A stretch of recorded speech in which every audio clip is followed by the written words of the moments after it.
Olá, meus queridos colegas, mais um vídeo importante e, como estamos vendo, cada vez mais modificações no nosso Código Nacional de Normas do CNJ.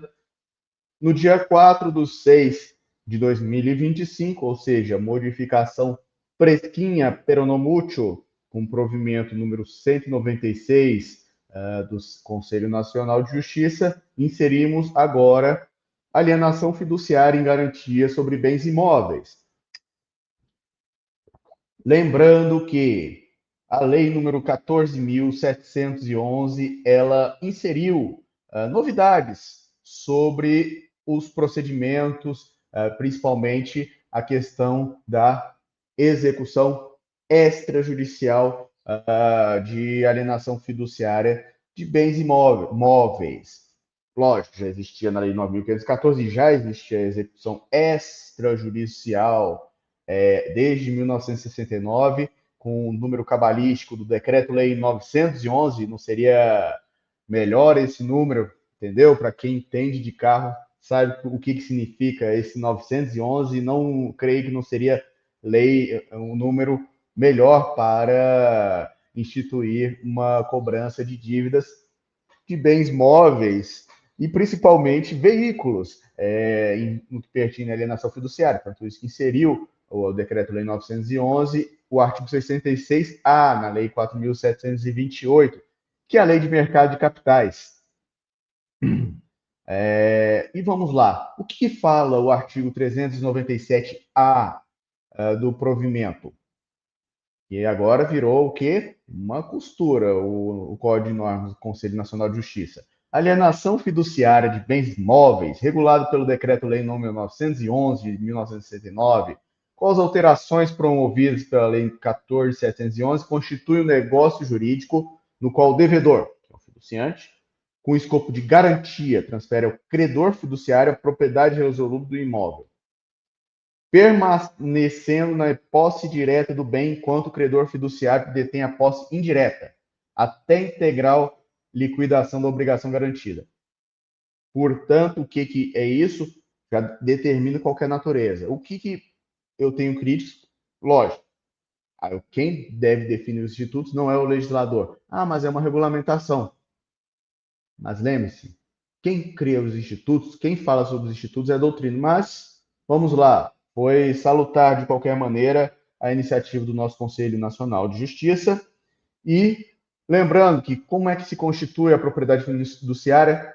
Com a celebração do contrato por instrumento público ou particular, que serve de título no registro de documentos do domicílio do devedor, ou, se tratando de veículos, olha só, no caso de veículo, o que acontece? Na repartição competente para o licenciamento, fazendo a anotação no CRLV. Lembrando que houve até decisão no STF sobre esse imbróglio, o RTD perdeu muito com isso, e eu falo que o registro de documentos ele tem uma problemática institucional muito, mas muito grande em relação a isso. Por que eu falo essa problemática? Simples. O sistema financeiro nacional que se capitaneou dessa atribuição. Principalmente, lembrando que a CETIP, que agora faz parte da B3, pertence ao Bradesco, entre outras instituições financeiras. Então, é o lobo tocando o galinheiro, podemos dizer, cuidando do galinheiro. E nesse caso, o procedimento vai ser obrigatoriamente realizado no RTD, do domicílio do devedor ou da localização na época de celebração do contrato, ainda que tenha sido efetuado o registro do contrato. Lembrando que a propriedade fiduciária transfere ao credor fiduciário o direito de exigir a posse plena e exclusiva do bem em caso de inadimplemento do fiduciante, sendo-lhe facultado, para tanto,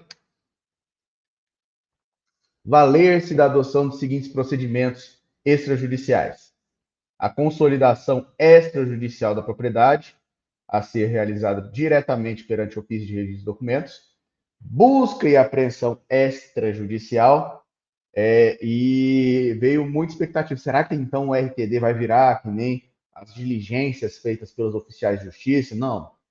Lê do engano, pessoal. Não pensem, não se iludam, não pensem que agora o RTD vai ter aquele poder coercitivo, tanto isso que a resolução fala que é medida não coercitiva, foi bem claro em relação a isso, ou seja, a requisição de força policial, entre outras coisas, vira de lado. E isso aí, a força policial tem coisas, vou dizer entre aspas, mais importantes a fazer do que isso. Infelizmente, pelo menos não estou falando, na minha opinião, a meu aviso, mas sim o que o CNJ deixou a entender para a gente.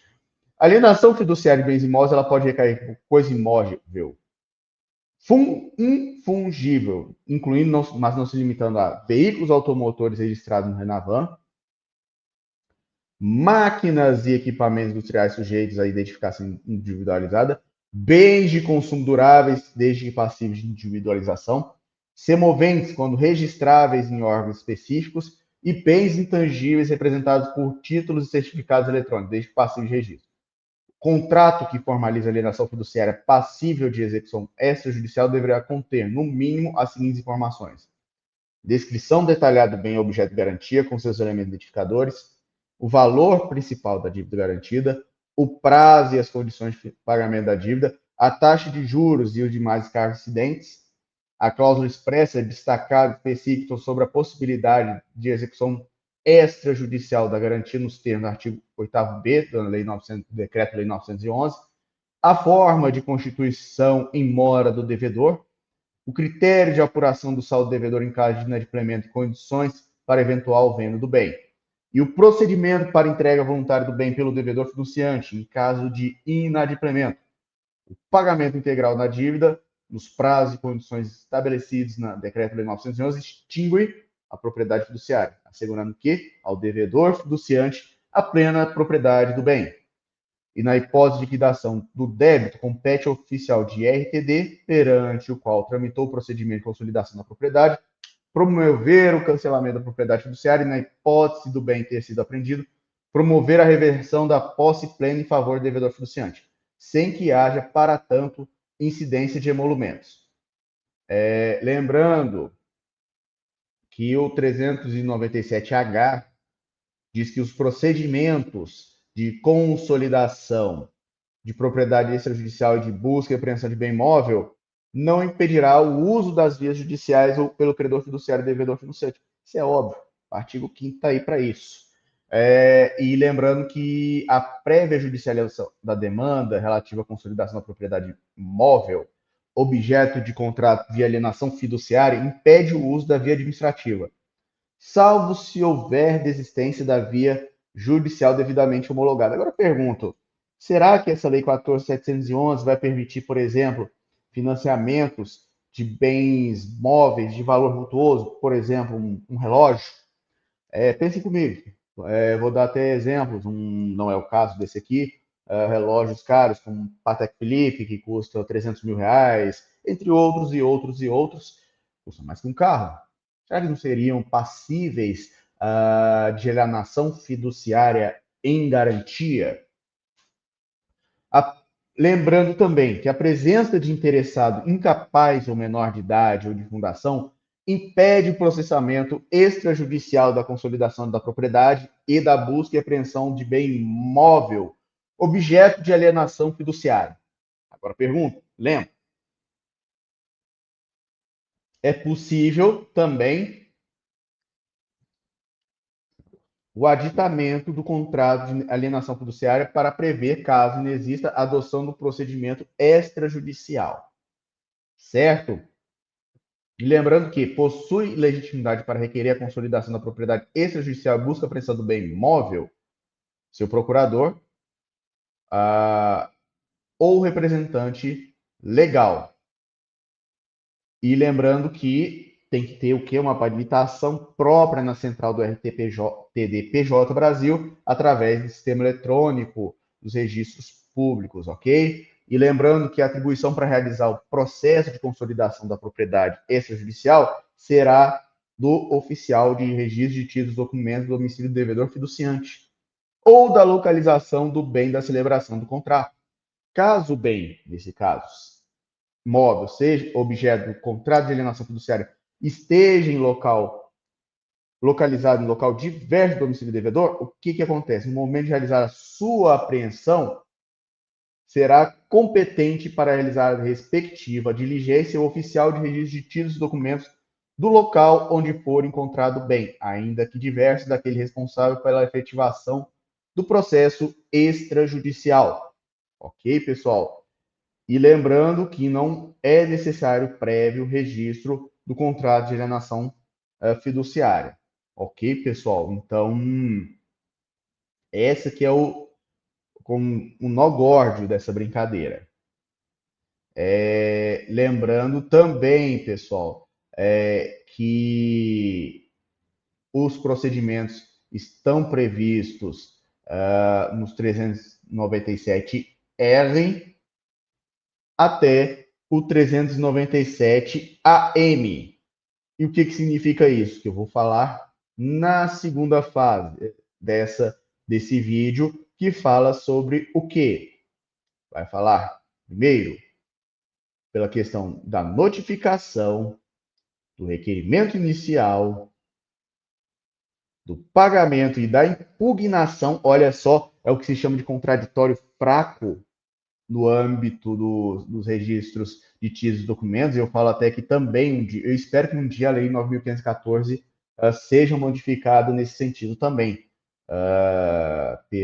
por parte do procedimento de consolidação de propriedade e cobrança extrajudicial dos créditos garantidos não vou dizer garantidos, mas na qual foi instituída a alienação fiduciária em garantia de bem imóvel. Quem sabe? A consolidação da propriedade da busca e apreensão, reversão da consolidação da propriedade, a venda do bem imóvel pelo credor fiduciário, entre outras. Fiquem atentos que logo, logo vai sair a segunda parte desse vídeo.